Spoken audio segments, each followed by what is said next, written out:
está rota, ¿verdad? Está más cortita. ¿Y qué pasa cuando una patita está más rota? No tiene equilibrio, ¿verdad? Esa es la respuesta que estaba buscando, no tiene equilibrio. Al no tener equilibrio, tiene una desventaja como mesa. ¿Cuál es la desventaja que está ahí en la ilustración?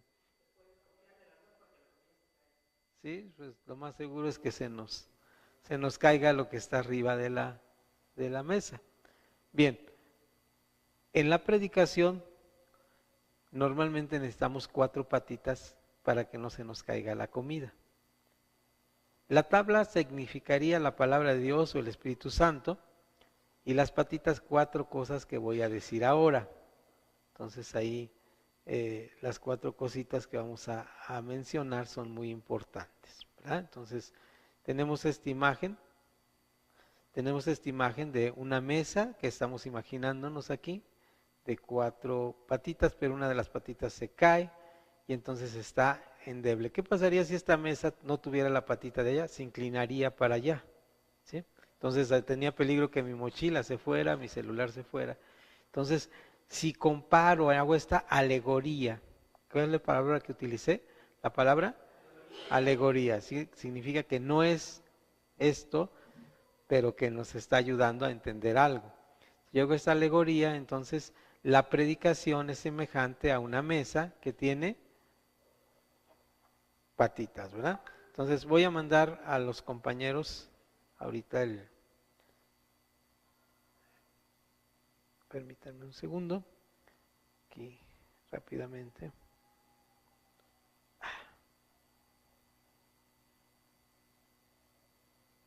Ahí estamos.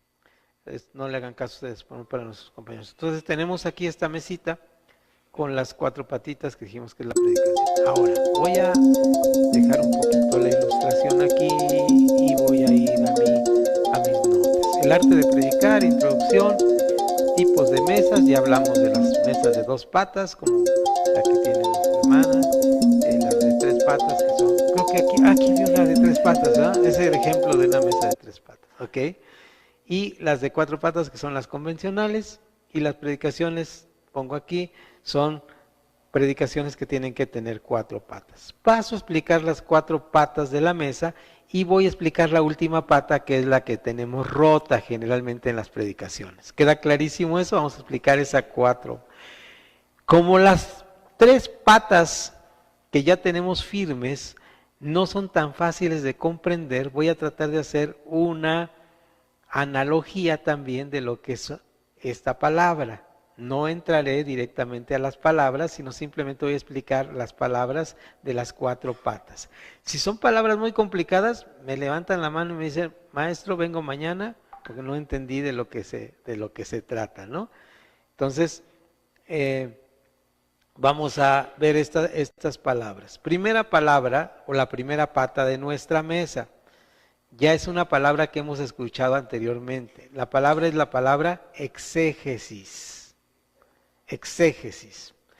No voy a decir ahora términos griegos ni explicaciones lingüísticas, sino les voy a decir en mis palabras lo que es la exégesis. ¿De acuerdo? La exégesis, puedo estar bien errado, pero voy a explicarlo de esta manera, es lo que dice el texto antes de que yo lo leyera. Esto es muy, muy interesante, que un autor nos dice, antes de que mis ojos pongan la mirada en el texto, ya decía algo el texto. Eso es la exégesis, lo que en realidad dice el texto. Antes de que con mis lentes, con mis ojos, con mi cultura, yo lea el texto. ¿De acuerdísimo? Eso es exégesis. Entonces, exégesis es qué dice el texto antes de que yo lo leyera. La siguiente patita, patita número 2 de nuestra mesa, para que no se nos caiga la predicación. La hermenéutica. Nuevamente no entro al término hermenéutica, sino lo explico con mis palabras y con un ejemplo. Hermenéutica, lo que dice el texto, perdón, borra, por favor, hermano que estás grabando, borra lo que dije, va de nuevo. Hermenéutica, lo que digo que dice el texto, lo que yo digo que dice el texto. Esto se llama hermenéutica, ¿verdad? Y en griego la palabra hermenéutica actualmente se usa para la palabra traductor. Traductor, hermenéutica es traductor. Dije que no iba a hablar palabras griegas, pero viene de un servidor de los dioses que se llamaba Hermes, uno que tenía unas alitas. Era el mensajero de los dioses, es decir, el mensaje uno es uno, pero el mensajero es el que dice lo que dijo el que había dicho. Entonces la hermenéutica es lo que yo digo que dice el texto. Por eso en la interpretación bíblica hablamos de hermenéutica comunitaria o interpretación comunitaria, porque yo no solito puedo interpretar el texto. Yo digo, hermanos, yo pienso que en este versículo dice esto, pero entonces el pastor Alan me dice, hermano, está equivocado porque yo pienso que dice esto. Paco atrás dice, no, yo pienso que dice esto otro. Isra dice otra cosa. Y Beth dice otra cosa. Esto se llama hermenéutica comunitaria. Y como dice en Hechos, creo que hoy lo vamos a ver, no recuerdo si es la clase del próximo lunes, o fue la clase que di el domingo, bueno ya no sé, pero estoy leyendo el libro de los Hechos y en Hechos 15 dice, me pareció bien a nosotros y al Espíritu Santo, cuando hablan sobre el problema de la circuncisión, esto es hermenéutica comunitaria. Versículo 22, nos pareció bien a nosotros y al Espíritu Santo. Es decir, esto sería la hermenéutica comunitaria. Hay una película bellísima, que me tengo que decir esto para acordarme del nombre de la película, porque yo necesito muchas cosas para acordarme de tantas cosas, se llama La vida es bella. ¿Sí? Benigni, ¿no? Un benigno ese hombre que escribió esa, qué película. Yo cada que la veo sigo esperando que no se muera, ¿verdad? Pero vuelve a pasar lo mismo, no sé, uno lo ve con esa esperanza. Y ahí Benigni hace una interpretación maravillosa, es director, escritor, guionista, todos, creo que todos, no sé bien de la película, pero los que la han visto, hay un momento en que lo llevan a un campo de concentración, para los que no lo han visto, y ¿qué pasa ahí? Llega un alemán a dar las instrucciones, y él dice, ¿quién sabe italiano y alemán, no? Y entonces dice, ¿yo? Y entonces empieza a interpretar, pero alguien que sabe italiano y alemán se da cuenta que está interpretando otra cosa, totalmente distinta, y hace los mismos gestos. Eso es lo que hacemos a veces con la hermenéutica. Y he visto muchos benignis en las predicaciones. Yo digo, ¿y dónde dice el texto eso, verdad? Y hay algunas interpretaciones, algunas hermenéuticas que son tradicionales, a ver si podemos tocar el lunes algunas de ellas, que son tradicionales de la escritura, y que no dice eso el texto, y que el texto es clarísimo. Y nosotros le ponemos ahí algo, y ya como es una tradición decirlo, así decimos. Un ejemplo así para rápido, no sé si queda claro, está en el Sermón de la Montaña, que es muy, muy bonito, y en el Sermón de la Montaña hay un momento en que Jesús hace una comparación a un hombre que está construyendo algo y tiene que edificar sobre la roca, ¿sí? Y la pregunta aquí es, ¿y quién es la roca? Y el pueblo cristiano dice, Cristo es la roca. Pero ahí no dice que Cristo es la roca, ahí dice, bien clarito, dice, si tú estás siguiendo lo que yo te digo aquí, esa es la roca. Obedecer es la roca, ¿sí? Pero nosotros ya tenemos tanto en la cabeza una idea que metemos como Benigni, una interpretación propia. Es un simple ejemplo, ¿no?, de interpretación. Entonces, ahí vemos, y ustedes lo leen en el texto, y el texto es muy claro. El texto es clarísimo lo que dice, pero nosotros por tradición decimos lo que creemos. ¿Y dónde dice ahí que es Cristo la roca? Bueno, sí, Cristo es la roca y todo lo demás, pero en el texto está diciendo algo muy claro, ¿no? Muy, muy sencillo. No vamos al texto ahora, pero está ahí, en los 5, 6 y 7 de Mateo. Bien, esta es la segunda patita. ¿Cuántas patitas llevamos? 2 patitas. Una fue, la otra, hermenéutica. Lo que dice el texto antes de que yo lo leyera y lo que yo digo que dice el texto, ¿sí? Y ahora viene una que no es muy común, pero la voy a decir, y también la palabra es media compleja, pero no le hagan caso.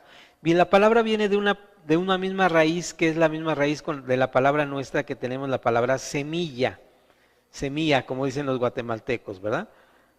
La palabra semilla viene de la misma raíz griega de esta palabra que es semántica. ¿Sí? La palabra semántica, problemas de semántica.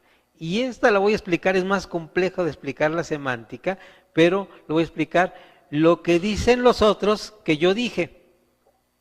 ¿Sí? Esa es la semántica, es la otra patita que tenemos que tener mucho cuidado cuando predicamos. Ya es un clásico que yo termino de predicar y me dice, hermano, qué hermoso lo que dio del ejemplo de la roca, ¿verdad? Y usted dijo que la roca es Cristo. Yo dije lo contrario. ¿Sí le ha pasado, pastor, cuando predica? Qué hermoso eso que... Y uno dice, pero ¿a qué momento? Yo no dije eso, ¿verdad? Eso es la semántica. La semántica es cuando escuchamos y cuando ustedes sean viejitos, como yo comprenderé, van a entender, porque yo lo vivo con mi esposa, nosotros tenemos en nuestra comunicación muchos problemas de semántica, ¿verdad?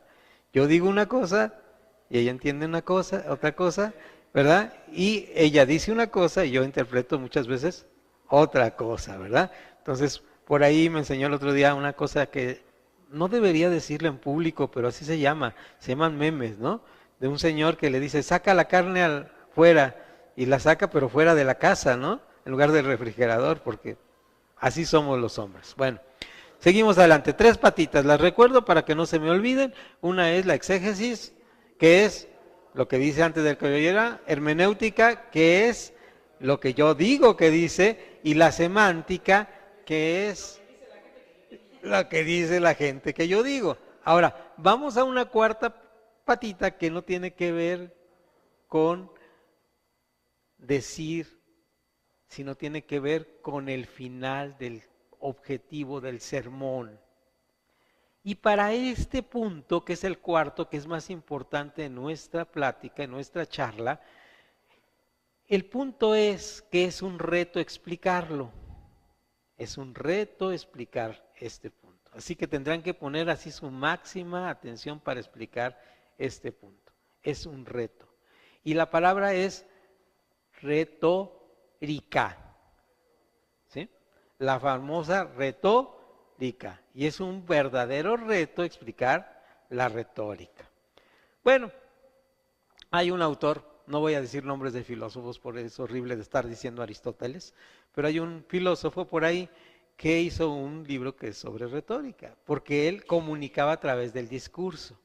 La retórica es el objetivo final de un discurso. Y el objetivo final de un discurso es que la gente cambie su forma de pensar. En una predicación lo más importante es que los que nos están escuchando cambien su forma de pensar. Y sin esta patita pasa como la mesa que les enseñé en la ilustración que les mandé. La comida se cae. Si no llegamos a este final. Es la parte más importante.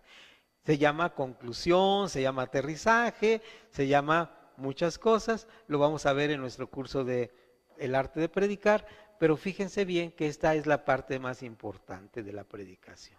Ahora, el problema es que yo he oído predicaciones que no tienen patas. Son pura mesa. Gracias a Dios por el Espíritu Santo y por su palabra que convence de pecado. Pero qué importante sería que nuestras mesas tuvieran patas, que son muy bíblicos. Por ejemplo, cuando llega una mujer a ungir a los pies de Jesús, nosotros leemos esto y nos imaginamos que está Jesús sentado así como yo, bien cómodo en su silla, con respaldo, ¿verdad? Y llega una mujer y se le mete por abajo, por acá. Pero resulta que en los tiempos de Jesús, las mesas estaban planas. No había ni sillas ni patas. Eran simplemente elevaciones de tierra en una construcción, a lo más que llegaban, para que ahí se sentaran y pusieran las cosas. Así que las personas estaban recostadas comiendo sobre uno de sus brazos. Entonces la escena de la Santa Cena es la gran mentira de la Edad Media, ¿no? De Da Vinci. Vean ustedes cómo todo esto tiene que ver con la interpretación que damos a la Biblia. Entonces, si no tenemos patas, no llegamos al final, que es la retórica. Ahora bien, la comunicación, y esto abre un paréntesis grande aquí en la conferencia para entrar antes a la retórica, la comunicación tiene 3 partes, que es lo que decía Aristóteles, que dije que no iba a decir cómo se llamaba, en su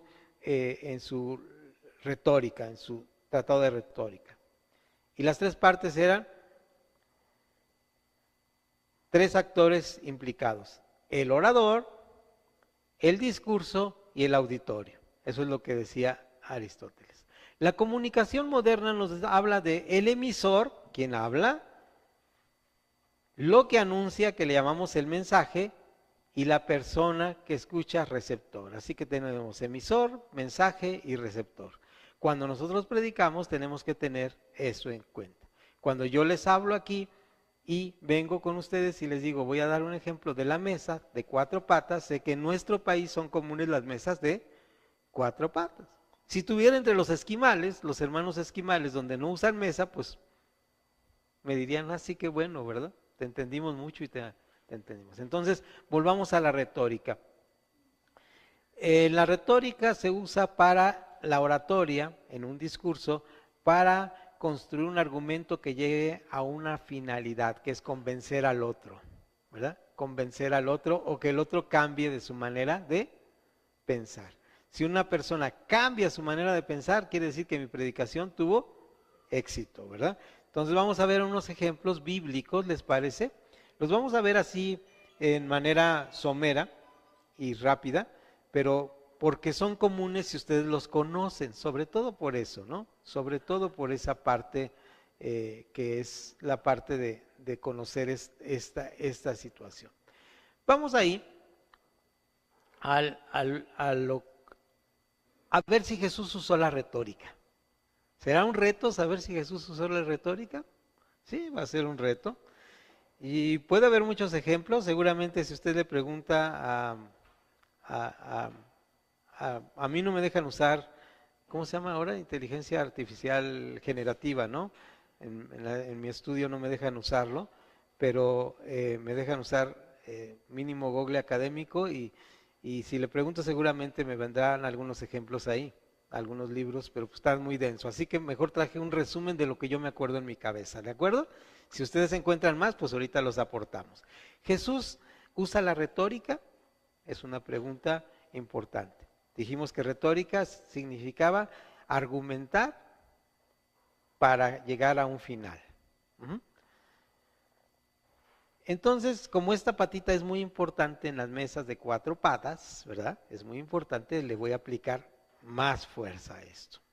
Entonces, pongo el primer ejemplo y voy a ir regresando a las otras, cuando lo vaya diciendo a las otras patitas para ver si también tienen que ver con las otras patitas. ¿De acuerdo? Entonces vamos al primer ejemplo de Jesús. Y vean ustedes, se encuentra, lo voy a citar. Si lo cito mal, por favor, me corrigen los que tengan Biblia ahí. Está en el libro de Mateo, antes del Sermón de la Montaña. Perdón que cite así, pero es que es así como yo me acuerdo dónde están los pasajes. Eso de las cifras de... a mí no me dice nada, yo lo recuerdo por dónde está ubicado, ¿verdad? Y como ya cambié de Biblia, pues ya donde estaba me lo movieron. ¿Les ha pasado? Eso es horrible. Entonces, seguido sueño que predico y que me da una Biblia que no tiene lo que tengo que predicar. Entonces, la gran pesadilla de los predicadores es esa. Entonces, mejor lo recuerdo así.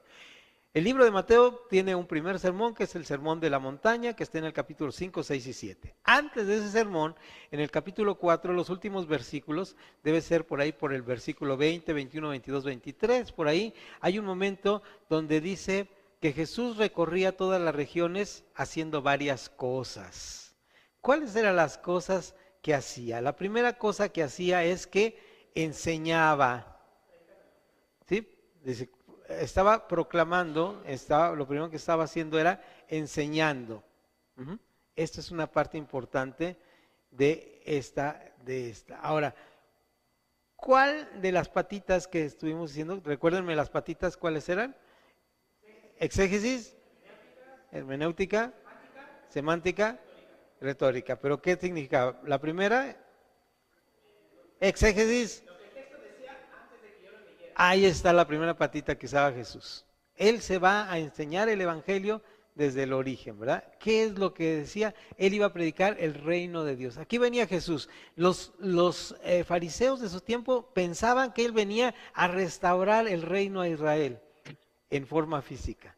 Pero él venía, como dice, En otro de los pasajes, cuando se presenta en la sinagoga, en Juan lo presenta así, cuando dice, hoy se ha cumplido esta palabra, abriendo el libro de Isaías, hoy se ha cumplido delante de vosotros estas palabras. ¿De acuerdísimo? Entonces, esta es una de las patitas. Entonces, este era lo que venía a hacer Jesús, enseñar. Pero también venía algo muy importante, venía al siguiente punto, que era proclamar, ¿sí? Proclamar. La palabra enseñar es la palabra griega didáctica, y la palabra proclamar es la palabra griega querigma. Perdón por la palabrota, pero y además es una palabra que está en la liturgia católica y a algunos les causa como cierto dolor de panza, ¿verdad? Pero no se espanten, es algo bueno, el querigma es algo buenísimo. El querigma es la proclamación. El querigma religioso católico es la proclamación de que Jesús vino, murió y resucitó y nos salva. Eso es bueno en el querigma, ¿no? Pero querigma quiere decir proclamación. Había dos palabras en este tiempo bíblico, los explico rápidamente, que eran muy importantes para los ciudadanos que vivían en guerra. Una de las partes importantísimas era el querigma y el otro era el evangelio. Explico cada uno de ellos. El evangelio significa en español, en castizo nuestro, significa buenas noticias. ¿Sí? Evangelio significa buenas noticias. Para un habitante de los tiempos romanos, evangelio significaba que su ejército había ido a la guerra para que no lo conquistaran. Y tenían a alguien que se llamaba maratonista, que era un corredor veloz. Y entonces pegaba carrera a la batalla, y si el ejército iba perdiendo, si su ejército de su ciudad iba perdiendo, se regresaba corriendo y les decía, pues escóndanse. ¿Por qué? Porque el ejército iba a venir y los iba a matar. Si iba ganando, entonces regresaba y lo que gritaba era evangelios. Evangelios. Buenas noticias. Buenas noticias. Y a este grito se le conocía como querigma, una proclama. Y es la palabra griega que utiliza el evangelista Mateo aquí en Mateo 4. No cito el versículo porque ustedes lo deben estar por ahí buscando si lo encontraron. Al final, que dice, recorría Jesús todas las regiones enseñando y predicando el evangelio y además hacía otra cosa. Sanando, y la palabra sanando es la palabra soter, que significa salvación. Salvación y sanidad es la misma palabra, ¿no? Soter. Entonces eran las tres cosas. Entonces, aquí está una retórica. Parte de poner una patita en nuestra mesa de la predicación es que proclamemos algo, algo que es muy importante para la gente. No le vamos a hablar de buenas cosas, le vamos a hablar de que su vida está en peligro y que hay una manera de salvar. Todo buen sermón tiene que tener como centro la Biblia, Jesús y la salvación. Eso debe ser lo central en nuestra predicación. Entonces, esto es retórica. Siguiente punto de la retórica. Se encuentra en Mateo, capítulo 7.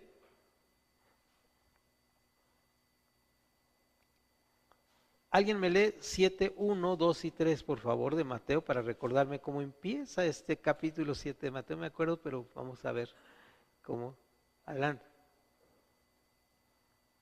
No juzguéis para que no seáis juzgados, porque con el juicio con que juzgáis seréis juzgados, con la medida con que medís os será medido.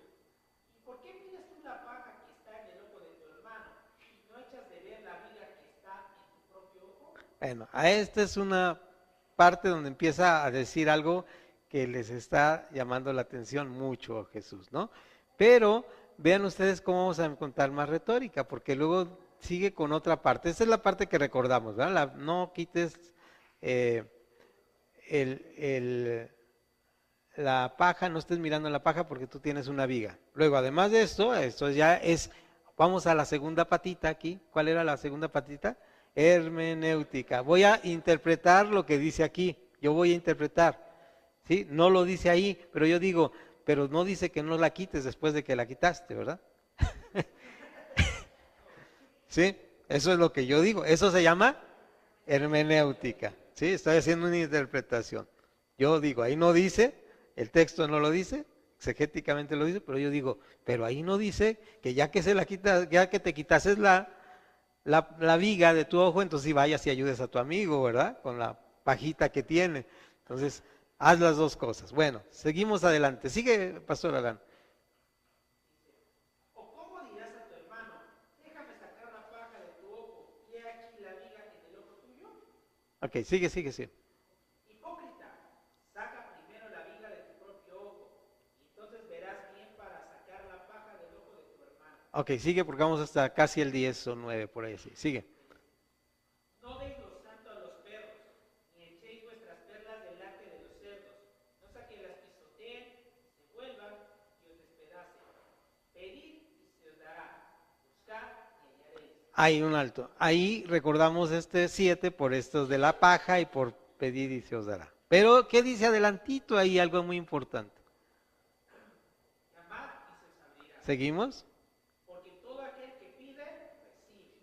Que busca, halla. Ok. Y llama, se le abrirá. Debemos estar como en el 8, vamos por el 9. ¿Qué hombre hay de vosotros que si su hijo le pide pan, le dará una piedra? ¿O si le pide un pescado, le dará una serpiente? Hasta ahí. Fíjense lo que está haciendo Jesús y de repente hace una pregunta rara, ¿no? Porque leyéndolo así en conjunto suena, pues, ¿de qué está hablando Mateo, verdad? ¿Cuál es la pregunta que ustedes escucharon de Jesús en el 7:9? Está haciendo una pregunta.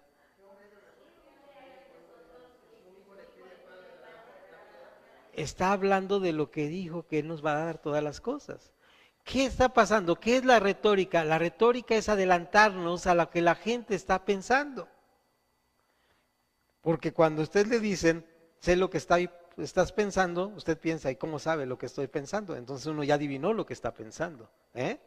Hay muchas cosas que son así en la vida, ¿no?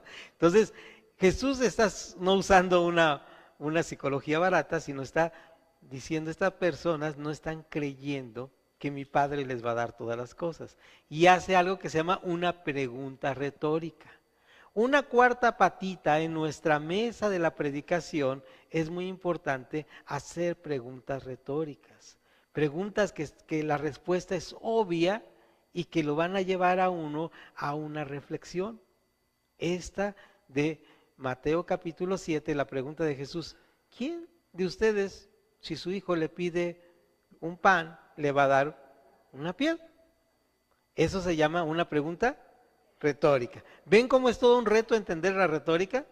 Media complicada, ¿no? Pero bueno, no nos estamos metiendo más allá. Ahora, dejemos a Jesús un momento porque el tiempo se me va. Y vamos por favor a Pablo, porque si hay un retórico, realmente a Jesús no podíamos identificarlo como un retórico, porque él no tenía la filosofía griega. Él tenía una forma de reflexión hebrea que es muy distinta. Pero Pablo sí era un filósofo estudioso de la cultura griega y ahí sí había más retórica. No vamos a ver mucho por causa de tiempo, pero vamos rápidamente a Pablo en el capítulo 17 de Hechos. El versículo es más o menos a la mitad del capítulo, es 15, 16 por ahí así, y es Pablo en Atenas.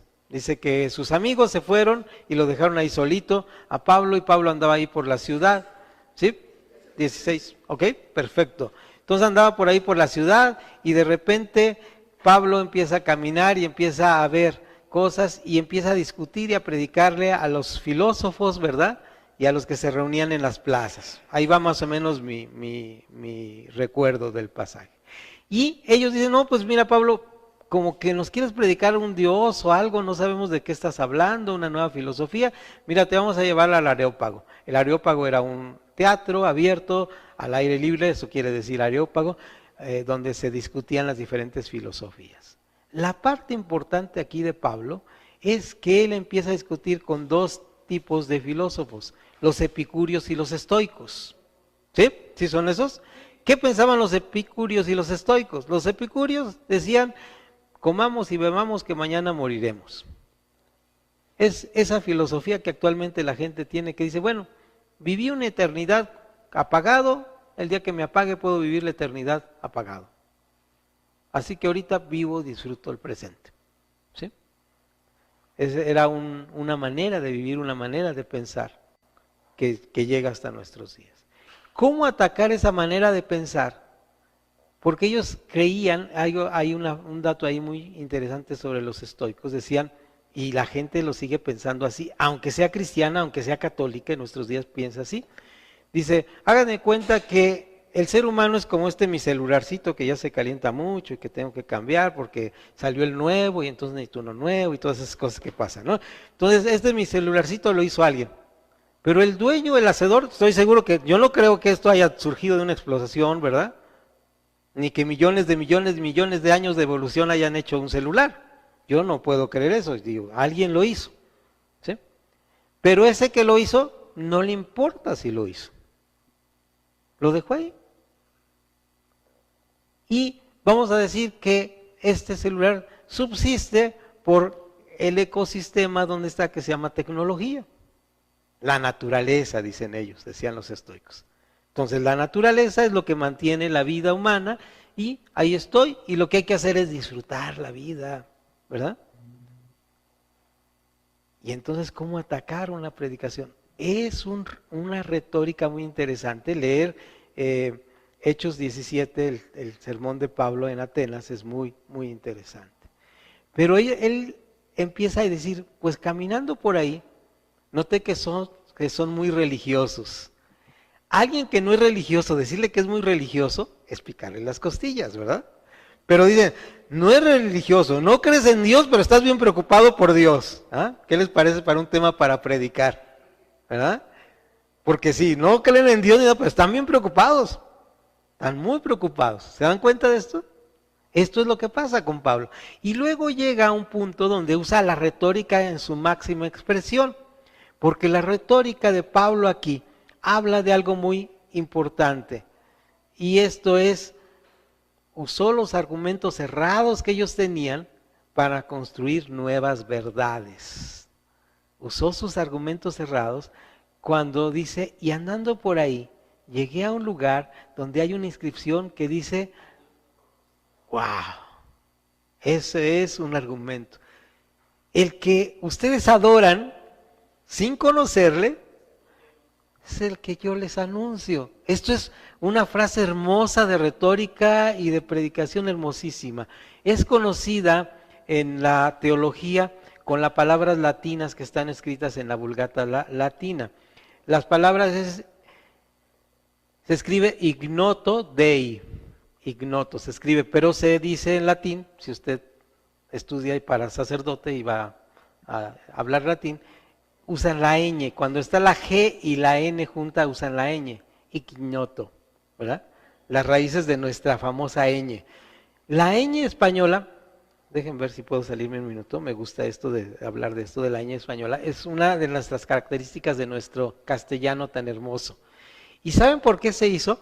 Porque esa G se tradujo al español castellano como NN.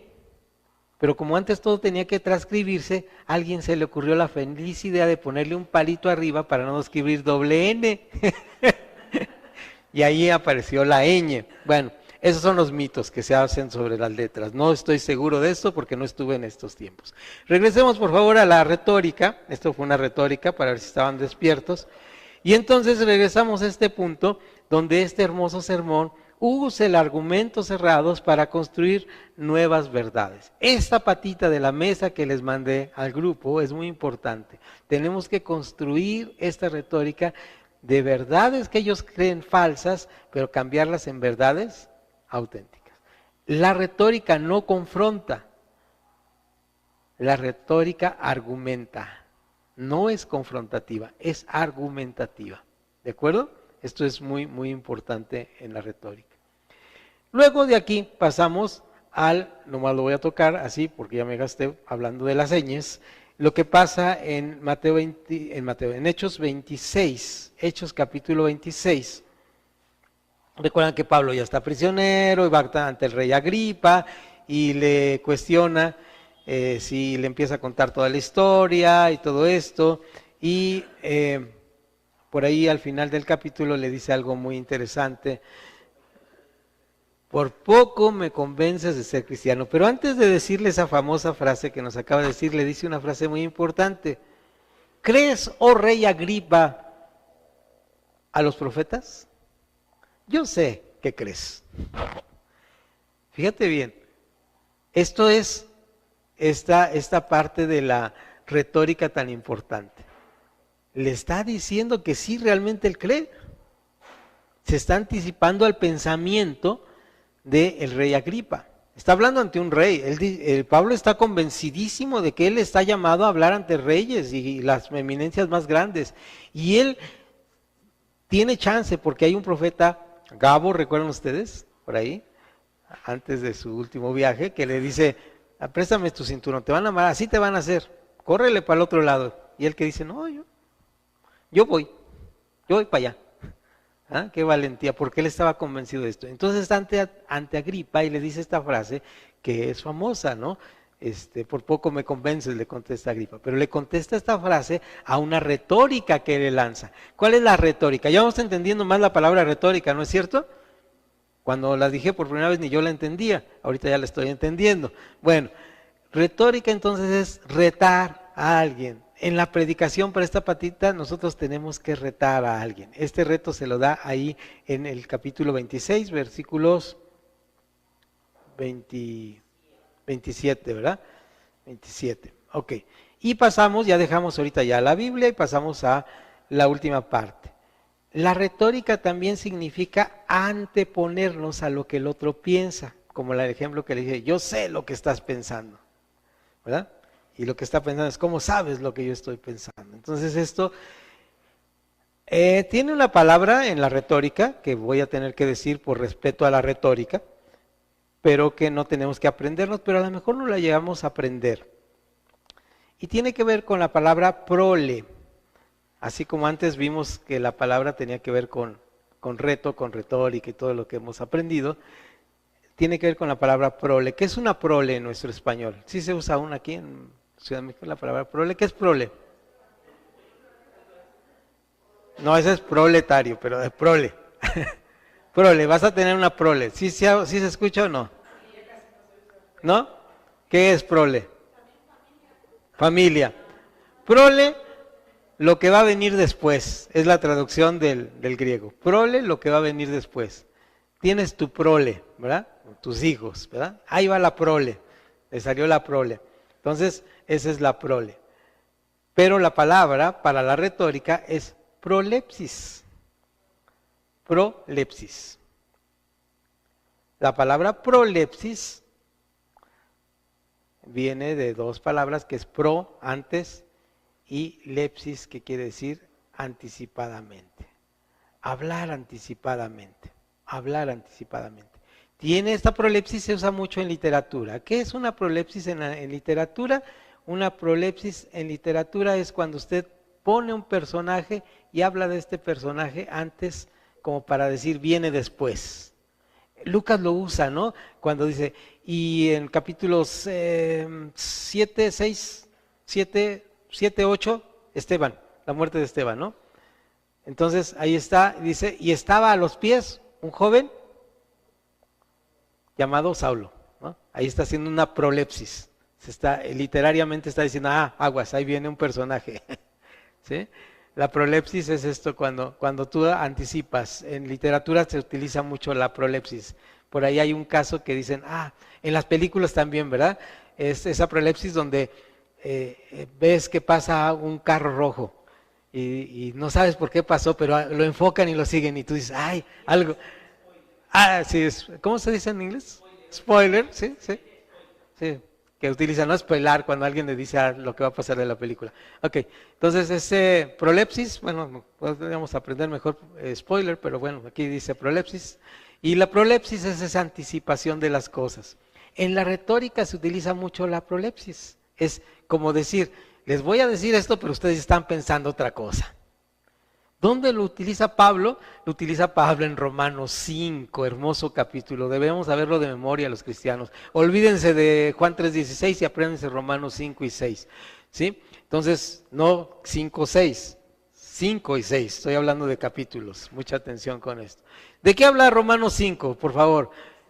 Justificados pues por la fe, tenemos paz para con Dios por medio de nuestro Señor Jesucristo, y da un discurso desde la filosofía Pablo y desde la retórica de lo que es la justificación. Y irrumpe este discurso, que en nuestra Biblia está marcado con el capítulo 6 maravillosamente, haciendo una pregunta. ¿Qué pues diremos a esto? ¿Perseveraremos en el pecado para que la gracia abunde? Y se responde, de ninguna manera, porque lo que discutió es que ya no era necesario seguir la ley, porque ahora existe la gracia, y en la gracia no tienes que hacer nada para ser salvo. Y por esto, entonces, ¿perseveraremos en el pecado para tener más gracia? De ninguna manera. Esto es una pregunta retórica, ¿sí? Y entonces en nuestras predicaciones tendremos que hacer preguntas retóricas también. El reto es hacer verdaderamente preguntas retóricas. Concluimos con el tema de la retórica y luego ya dejamos por ahí a la cabina de sonido. Le digo que una vez que empecemos a orar para despedirnos, pueden cerrar porque luego tenemos una sesión de preguntas y respuestas final, ya para terminar. Concluimos. ¿Qué es entonces la retórica? Es anticiparse a las objeciones para afirmar tus argumentos. Yo estoy preparando una predicación, vuelvo a leer, anticiparme a las objeciones, para afirmar tus argumentos. Pongo ahora un ejemplo, yo estoy preparando la predicación del próximo domingo. Entonces, si quiero esta patita de la retórica, digo, ¿cuáles van a ser las objeciones cuando hable sobre el ayuno? ¿Cuáles van a ser las objeciones cuando hable sobre cualquier tema, sobre la mentira? ¿Cuáles van a ser las objeciones? Entonces, hago preguntas retóricas para que quede más clara que las objeciones que va a tener la cabeza en la gente, vamos a poderlas librar. Por ejemplo, yo voy a predicar, el domingo pasado prediqué en mi iglesia y yo hablé sobre las cosas prediqué sobre Hechos 15 cuando habla de las 3 cosas que les prohíben. Dicen, nos pusimos de acuerdo, el versículo que les mencioné hace rato, decía, pero estas cosas ya no son vigentes en nuestros días. ¿Cuáles serían las cosas si Pablo hubiera estado con los mexicanos y hubiera tenido que llevarles a los mexicanos? ¿Cuáles serían las cosas que los mexicanos tenemos problemas? Entonces, iba a mencionar la mentira, la tranza y la puntualidad. Entonces,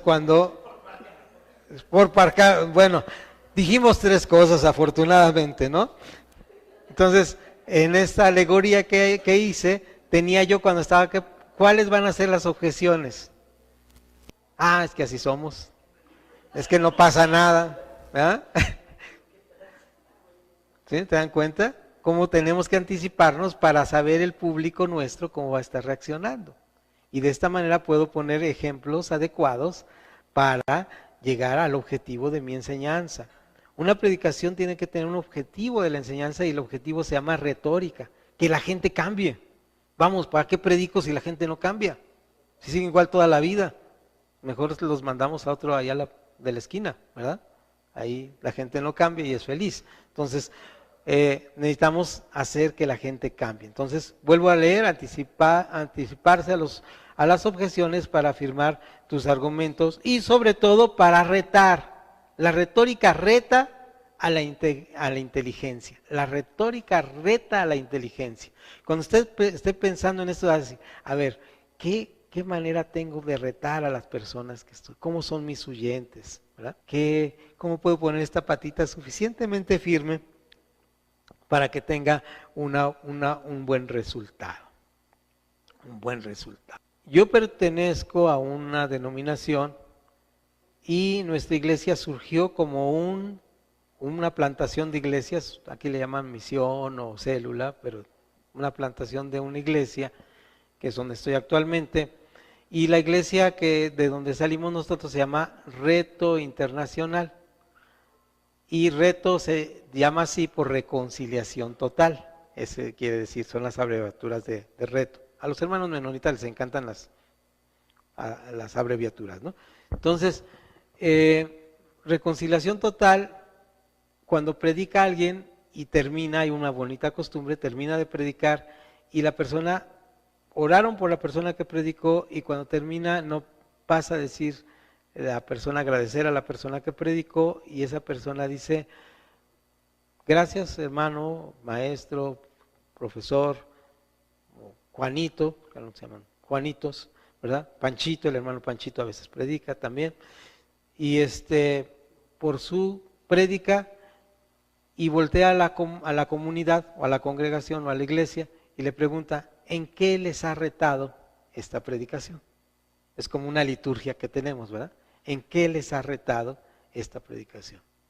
Entonces es como tratar de poner esta parte de la retórica, ¿no? ¿En qué te retó esto que te dijeron? ¿En qué te retó? Entonces es importante aquí que podamos entender la retórica.